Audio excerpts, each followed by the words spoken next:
Okay, now the reality is, again, I'm in favor of mask wearing in close quarters. I'm not anti-mask wearing, but mask mandates have not proved to be in any way a problem solver for a wide variety of countries. Germany has a mask mandate. Italy has a mask mandate. There are mask mandates all over the world. Okay, and in many countries with the mask mandate, you can see the charts. The rates of COVID are here. There's a mask mandate, goes into place here, goes like this for a while, and bloop, it just spikes during the winter, just like a second wave. Right? And here's the reality about wearing masks. Mask wearing is good for protecting other people, apparently. Apparently, this is what we are told. Okay, we have not a lot of evidence to disprove that at this point, but it is not true that wearing a mask is likely to protect you unless you are wearing like the finest, highest grade caliber of medical mask. This is not according to me. This is according to the New York Times. Okay, so before the New York Times checks me for reading the New York Times, this is a New York Times story. Okay, Gina Collada writing, researchers in Denmark reported on Wednesday that surgical masks did not protect the wearer against infection with the coronavirus in a large randomized clinical trial. The findings conflict with those from a number of other studies, experts said, and is not likely to alter public health recommendations in the United States. Now, when they say there are a number of other studies, no. What the other studies show is they take a mask and then they take an aerosol and they spray the aerosol at the mask. Okay, which is not useful. This is like saying that you did a study in ideal conditions, and the mask was somewhat more protective than if you were not wearing a mask. Well, guess what? Life is not in ideal conditions. There's a famous joke about economists, right? That economists live in sort of a fantasy world of people who don't really exist, where you have two economists on a desert island, and they're trying to figure out how to get off the desert island. And one economist turns to the other economist and says, assume a boat, right? Because they live in a world of theoretical construct. Okay, when it comes to mask wearing, it is a theoretical construct that everyone is going to properly fit a mask to their face and wear it properly. They actually have courses in medical school for how to properly don personal protective equipment. Random Joe over here, who just picked up a cloth face mask from a street corner by the gas station, the chances that he is properly donning his mask and treating it well are very, very low. Okay, so what does that mean? Doesn't mean you shouldn't wear a mask in close contact. You should, because again, if you sneeze and you're wearing a mask, as logic would suggest, your sneeze is at least somewhat more contained than it would be if you were not wearing a mask. However, the evidence suggests that for the vast majority of people, meaning nearly everybody, who is wearing the same mask all day, putting it in their pocket, taking it out, putting it back on their face, messing around with their mask, that the chances that you're going to be prevented from getting COVID by wearing a mask that is not an N95 are actually quite low. The study is published in the Annals of Internal Medicine. It did not contradict growing evidence that masks can prevent transmission of the virus from the wearer to others, but the conclusion is at odds with the view that masks also protect the wearers, a position endorsed just last week by the CDC. Critics were quick to note the study's limitations. You can see how the New York Times is desperately trying to spin away from this study. It is the only mass study done in real-world conditions, and they're trying to spin away from the conclusions.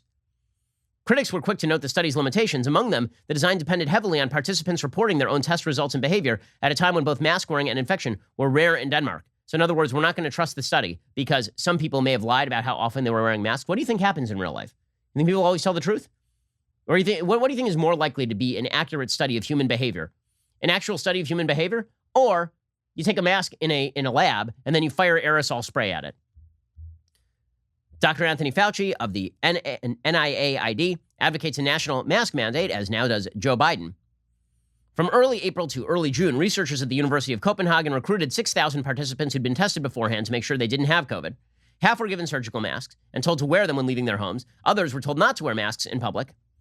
About 4,800 participants completed the study. The researchers had hoped that masks would cut the infection rate by half among wearers. Instead, 42 people in the masking group, about 1.8%, got infected, compared with 53 in the unmasked group, or about 2.1%. That difference is not statistically significant. Dr. Mette Kallegaard, a professor of medical decision-making at University of Oslo, says the study showed, although there might be a symbolic effect, the effect of wearing a mask does not substantially reduce risk for wearers.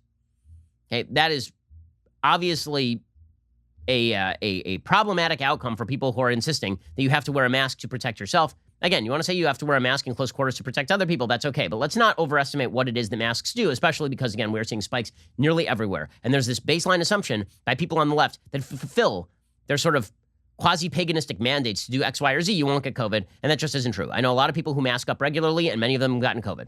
Okay, that is it. COVID is easy to obtain, and it doesn't take but one moment of you removing your mask or of you breathing in through a mask in an area that has already been contaminated to put you in a bad position. So try to stay outdoors if you can. Okay, so this does bring up a bigger question. Why is it that so many members of the left are talking about these sorts of things while not even following the rules themselves. Right? We now know that in California, a state that is mandating mask wearing nearly everywhere, right? Really everywhere. We now know that not only did Gavin Newsom, the governor, go to an opulent birthday dinner at the French Laundry restaurant, he was joined by officials from the California Medical Association. So let me ask you this. Do you think that the officials at the California Medical Association, do you think those people were there because they thought it was wildly unsafe? Or do you think they were using the sort of differential risk assessment they deny to you? You're too stupid to determine when you can be in contact with other people. You're too stupid to determine whether you can have a Thanksgiving family dinner with a bunch of people under 30. You are too stupid to actually determine the course of your own life. The folks at the California Medical Association will tell you when you can and cannot meet with people and get together and go to work, but they themselves will go to a restaurant and eat in close proximity indoors with Gavin Newsom. Yes, I definitely trust these people to set the standards. There's no hypocrisy here whatsoever. I'm sorry, but the idea that the folks in blue states know what they're doing and the folks in red states just don't know what they're doing, there's no evidence that this is the case, like whatsoever.